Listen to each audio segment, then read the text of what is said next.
Good morning, students. We are studying our third chapter, Glimpses of the Past. And here, this chapter is given to you in points, different incidents in different points. First 2 points we have done, कर चुके हैं हम लोग.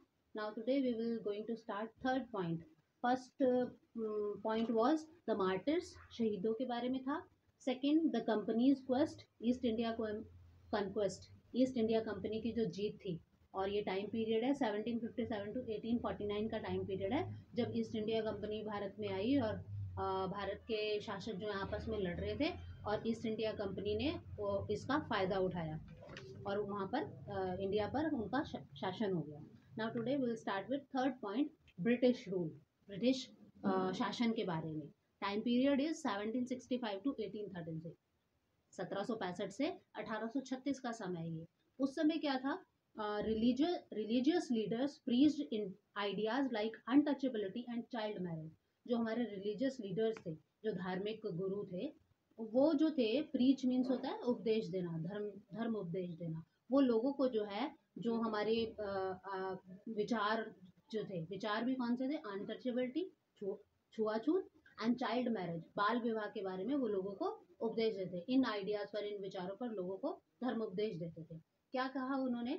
Anyone who crosses the seas loses his religion. मतलब कोई भी व्यक्ति जो समुद्रों को पार करता है वो अपना धर्म खो देता है. मतलब समुद्रों को पार करने से, धर्म खोने से मतलब है कि जब हम एक जगह से दूसरी जगह जाते हैं तो वहाँ पर रीति रिवाज, अपने धर्म, सब संस्कृति सब बदल जाते हैं. तो इसलिए कह रहे हैं कि कोई भी व्यक्ति जो समुद्रों को पार करता है वह अपना धर्म खो देता है.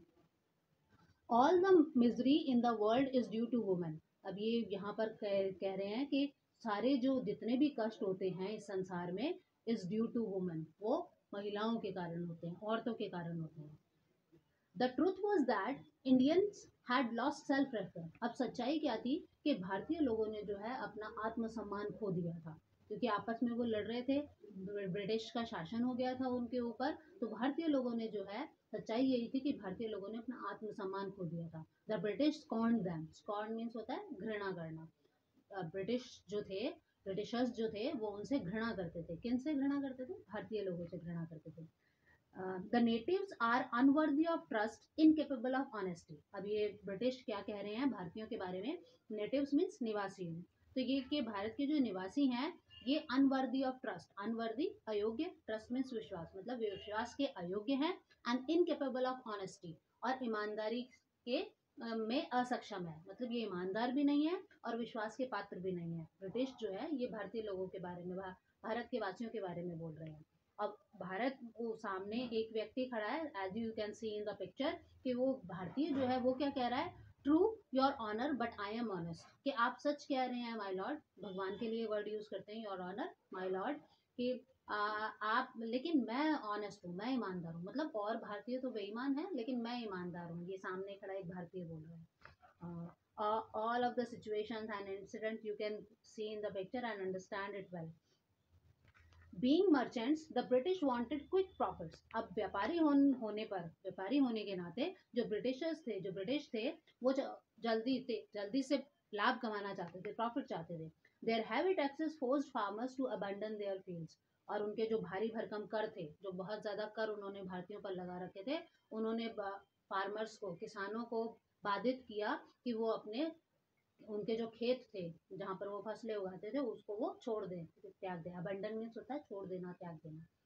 अब यहाँ पर जो है एक किसान जो है वो ब्रिटिश से क्या कह रहा है, ब्रिटिशर से क्या कह रहा है? But your man are taking all my crop. Crop फसल को बोलते हैं. तो वो किसान जो है ब्रिटिश को कह रहा है, सामने एक अंग्रेज खड़ा हुआ है, उसको कह रहा है, लेकिन आपके जो व्यक्ति हैं ये मेरी पूरी फसल ले रहे हैं. अब वो ब्रिटिश क्या कह रहा है? You are still in arrears. Arrears होता है बकाया, मतलब अभी भी तुम्हारे ऊपर हमारा बकाया है, मतलब कर्ज है हमारा, तुम्हारे ऊपर हमारा. If you don't pay next week, और अगर तुम अगले हफ्ते नहीं अदा करते हो उसको, I will send you to jail. मैं तुम्हें जेल भेज दूंगा. मतलब सारी फसल भी ले लेते हैं और फिर भी बकाया रह जाता, और फिर कहा गया है कि अगर अगले हफ्ते तक नहीं दोगे तो तुम्हें जेल भेज दिया जाएगा. ये उस समय की बात है, आज़ादी से पहले की, जब हम आज़ाद नहीं हुए थे, ब्रिटिशर्स का शासन था हमारे ऊपर, तब की बात है कि किस तरह अत्याचार होते थे. Inevitably famines followed. अब इनएविटेबली मीन्स अनिवार्यता से, अनिवार्य रूप से. क्या हुआ, फेमाइन्स फॉलो, फेमाइन बोलते हैं अकाल को, अकाल हुआ फिर between 1822 and 1836 15 lakh Indians died two of starvation, starvation भूखमरी। 1822 और 1836 के बीच जो है वो अकाल आए और 15 लाख लोग जो है, 15 लाख भारतीय जो है भूखमरी के कारण मर गए, क्योंकि उनकी फसल का ज़्यादा हिस्सा ब्रिटिश ले लेते थे कर के रूप में, बकाया के अरियर्स के रूप में। तो वो क्या करते थे, अब उनके पास खाने को नहीं बचता था फिर, और फिर अकाल आ गया। तो ये वो समय था 1822 से लेकर 1836 तक का, जब 15 लाख लोग जो है भूखमरी से मरे थे। Still the British invented other method which gave them more profits, मतलब इतना होने पर भी अब भी ब्रिटिश जो थी वो ऐसे ऐसे तरीके इन्वेंट कर रही थी, ऐसे ऐसे तरीकों को खोज रही थी जो कि उनको और ज्यादा, जिन्होंने उनको और ज्यादा प्रॉफिट दिया, और ज्यादा मुनाफा दिया। अब वो क्या कह रहे हैं, ब्रिटिशर्स क्या कह रहे हैं, वो मुनाफा कमाने के तरीके और ज्यादा प्रॉफिट कैसे मिले। The goods manufactured in England should not have any import duty when brought into India. अब उन्होंने कहा कि जो भी सामान जो इंग्लैंड में बनता है उसके ऊपर जो है कोई भी इम्पोर्ट ड्यूटी नहीं लगनी जब उनको इंडिया लाया जाए। इंग्लैंड में बना हुआ कोई भी सामान जब उसको भारत लाया जाए तो उस पर कोई भी इम्पोर्ट ड्यूटी नहीं लगनी चाहिए, है ना, कर शुल्क जो लगता है, सीमा कर, इम्पोर्ट ड्यूटी बोलते हैं ना, सीमा कर जो लगता है, एक देश से दूसरे देश लाने वाला जो टैक्स लेते हैं ना, उसको बोलते हैं इम्पोर्ट ड्यूटी। तो वो कह रहे हैं आयात शुल्क जो होता है उसको बोलते हैं, आयात शुल्क नहीं लगना चाहिए। इंग्लैंड में कोई भी सामान बना है अगर वो भारत आ रहा है तो उस पर कोई आयात शुल्क नहीं लगना चाहिए। A good idea. अब दूसरा ब्रिटिश क्या कह रहा है कि हाँ ये अच्छा विचार है, ये मतलब इससे और ज्यादा मुनाफा होगा। The East India company's loss began to cripple Indian industries. अब ये ईस्ट इंडिया कंपनी के जो कानून थे, जो अपने हिसाब से वो नए कानून बना रहे थे, इसने जो है भारतीय उद्योग को जो है क्रिपल, क्रिपल मीन्स होता है खराब करना, बेकार कर देना। तो इसने जो है ये जो नए नए कानून ब्रिटिशर्स जो बना रहे थे, इसने जो है भारतीय उद्योगों को खराब करना स्टार्ट कर दिया, बेकार करना स्टार्ट कर दिया, क्योंकि वो अपने अकॉर्डिंग अपने कानून बना रहे थे, अपने फायदे के लिए कानून बना रहे थे, भारतीयों के लिए सिर्फ नुकसान था। उनका उद्योग जो है, भारतीय उद्योग जो है तरक्की नहीं कर पाया, ग्रो नहीं हो पाया।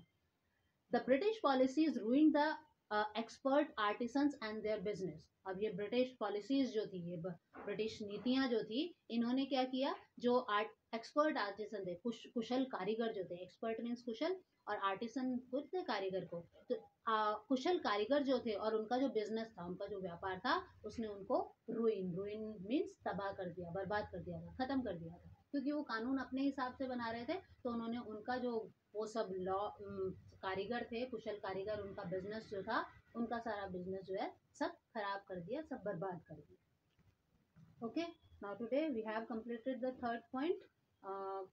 Now we will continue the fourth point also, Ram Mohan Roy. Fourth point में आपको राजा राम मोहन रॉय के बारे में बताया जा रहा है। I think enough for today. We will continue in our next class. Revise the third point, first, second, third point.